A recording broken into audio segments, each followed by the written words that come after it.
Hey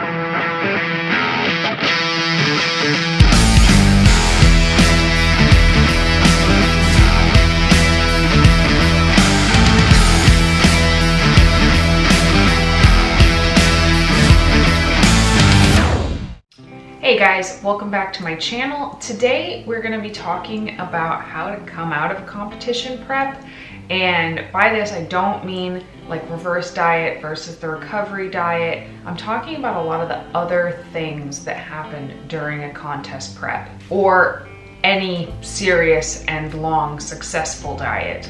So there's lots of information out there about what to do with your calories post-show, and if that's something you want me to dive more into, I am more than happy to do that as well. But if you want to check out what I will be doing a version of the recovery diet, which is by Team 3DMJ, and it is not a reverse diet. So everybody says, I'm so excited to see your reverse after show. I will not be reverse dieting. I have done that in the past, and it was almost an exercise in futility, and ultimately I ended up in the exact same spot anyway, so I'd rather just not waste any time and get right into my off season. So what I do want to talk about is a lot of the other things that people don't really talk about after a contest prep. We talk a lot about how your hormones are downregulated, how you've probably not been getting all of your micronutrients, how you may have lost muscle tissue, metabolic adaptations and slowdown, but there's a host of other things that happen during a contest prep, and I feel like this is probably the darkest, hardest part of any contest prep, is coming out of it. People think the hardest thing is, dieting and eating very few calories and doing a ton of cardio and yada yada yada, but the actual hardest thing is after that. When the show is over, what do you do and how do you sort of become a normal human being again? So before the last show, which my last show is in 2 days from now, very excited with everything I've learned this season. And if you guys want to hear a summation of it, let me know. But before the last show, it's a really good idea to take some time and write down all of the things that went really well during your contest prep, and also all of the things that didn't go really well during your contest prep. So not just in terms of like, did or didn't you achieve the goal of getting super lean, but other things. For example, I have like tons of data on this. Some things that did go really well were some of the solid routines that I developed in my schedule. That was a big one. I learned that I just do better with higher protein. I feel better, my results are better when my protein is around 160. The bump from 130 to 160 made a huge difference for me personally. Having my first meal at noon was a great way to help keep me on track throughout the day and feel more satisfied throughout the day. We tried a whole bunch of different peaking approaches, which has led me to determine which one's the best for me, and some other just like little details that went well. Other things that went really well for me was that I traveled every single month of this 11-month contest prep. And overall, those trips were hard, but they went well. Like, I did it. My clients, for the most part, did not feel me being on contest prep. A lot of my clients are not bodybuilders, so they don't know anything about bodybuilding, which is fine, but I don't want them to feel like I'm brain dead because I'm on prep, and they didn't feel that, so I feel very successful there. But you also want to make a list of things that did not go super well during your prep, and you really need to think about this while you're still in that place, because once it's over, it really feels like, oh, it's over, and your whole life gets kind of flipped on its head, and you don't really want that to happen necessarily without kind of bracing yourself for it. So some things that didn't go well for me physically, I lost a lot of hair this prep. That sucked a lot, and that's simply because I dieted for a really long time, and here's the reason why you shouldn't diet for too long. I didn't end up booking any photo shoots, which was a goal of mine, and I was just too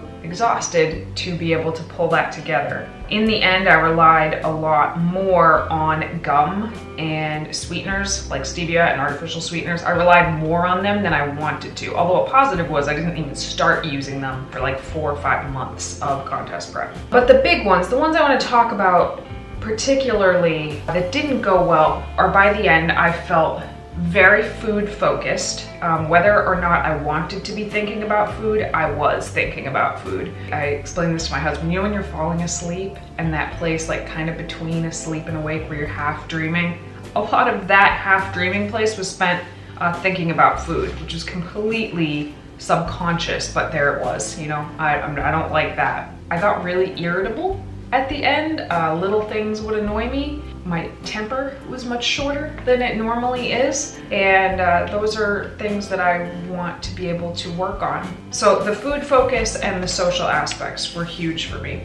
And back to the food focus, I also had developed some like ways of eating. Like I had to have my food a very certain way, and then I would just like plow through it basically. You know, I was cognizant of these things before going into it, but the point is, even when you do everything correctly, you will end up with some dents at the end of a contest prep. And I don't just mean physical dents, mostly I mean mental, social, and emotional dents, and those are actually the harder ones to deal with. Some things that happen to a lot of people that didn't happen to me are things like body checking, like constantly body checking every time you go into the bathroom, checking your abs to like make sure they're still there. That's super, super common. Or checking a certain body part over and over and over again. That doesn't happen to me, but I've seen it happen to other people. Other things that happen to people, but didn't necessarily happen to me, are episodes of binge eating. It happened one time to me this prep, but there are a lot of people it happens to frequently.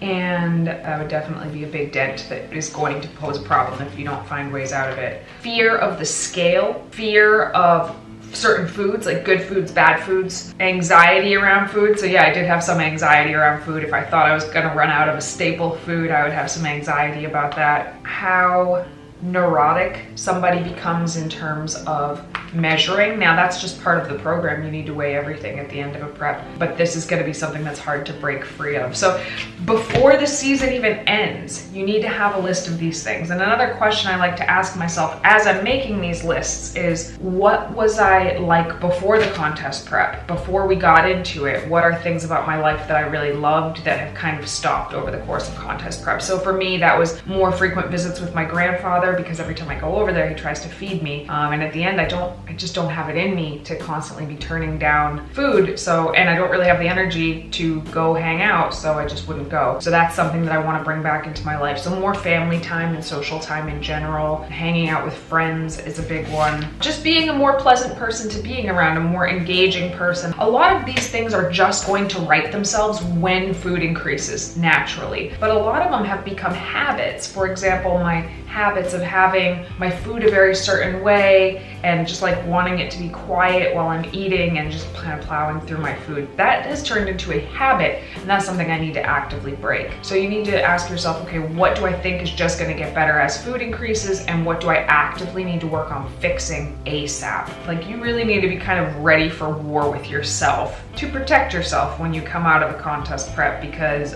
you're gonna have all kinds of negative thoughts as you watch your tan disappear, your abs disappear, the scale weight is going up, people aren't giving you the same comments of like, wow, you look amazing. All of that stuff is starting to slip away, but it's for your own good, but it doesn't feel like it's for your own good. So you need to be ready to counter all of those negative thoughts, all of those negative behaviors before the contest prep ends. So this is how we do it. We make lists, we assess, we see what went well, what didn't. So before the last contest has even happened, for me personally, I know that I need to be more mindful while I'm eating my food now. And theoretically, I could have started this months ago, but I didn't, because all of my energy was just into reaching this goal. So now I have specific food goals for each meal. I have to make each meal last 20 minutes. Because if I'm not careful, I can wolf my food down in like 5 minutes, especially these sad little portions. So I have to make each meal last 20 minutes.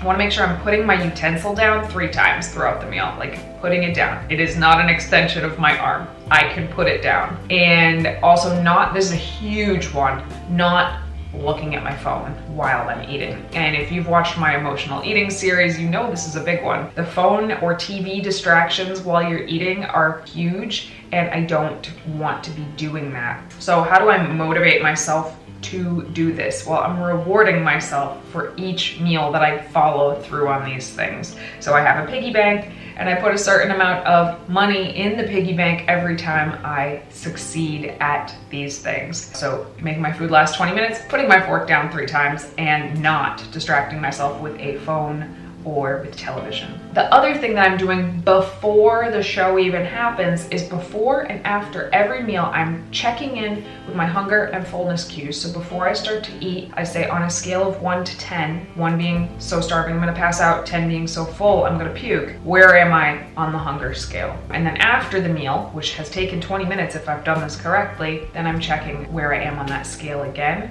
And this is because during contest prep, we literally deliberately cannot listen to those hunger and fullness cues. You have to eat what you have to eat. It doesn't matter if you're hungry. You're gonna be hungry. You're never gonna be full. So you have to learn to ignore them, but that means after a contest prep, you need to learn to reconnect with them. And I feel like if you wait till after the show to start doing these things, you're kind of setting yourself up for failure. You need to start doing them before you're there, because once the reins of contest prep are off, you can feel very out of control very quickly, and it's a good idea to have some of these systems kind of set in place beforehand. So just to recap, before your final show even happens, you want to assess and make lists of what went well and what didn't go well over the course of a contest prep. You want to make lists of things that have changed over the course of a contest prep that you want to get back to normal, like seeing your family or having more of a social life. And then you want to find the biggest dents and habits that you've made over the course of contest prep that are not good. So for me, plowing through my food not mindfully, that's the one that I'm working on beforehand.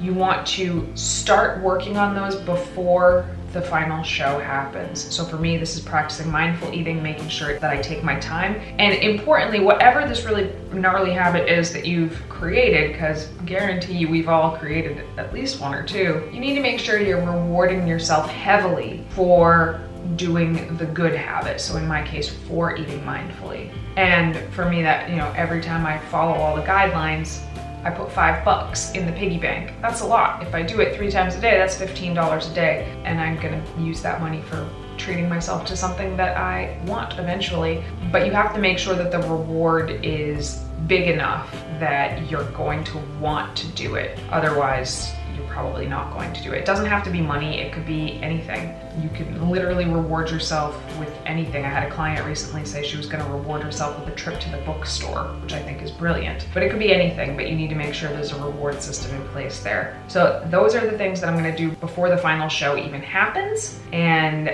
we'll talk about what I'm going to do after the show in the next video.